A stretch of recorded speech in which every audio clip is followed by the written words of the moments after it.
How to edit photos on CapCut PC. Hey everybody, welcome back to our YouTube channel. In today's video, you will learn how you can edit your photos using your CapCut in your PC. So without any further delay, let us jump right into the process. Head over to your CapCut application from your PC and click on to New Project. At this page, click on to Import and select a photo that you would like to edit. Then click onto the plus icon to add the photo in your project. Now in order to edit this photo, click onto it and you will see Video Animation Adjustment. Then under here, click onto Adjustment. Here you can see a lot of editing tools such as color wheels, curve. You can adjust the curve according to the color that you would like.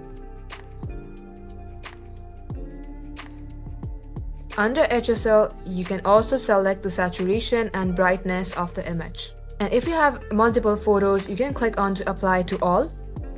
And that will apply to all of the photos that you added under your project.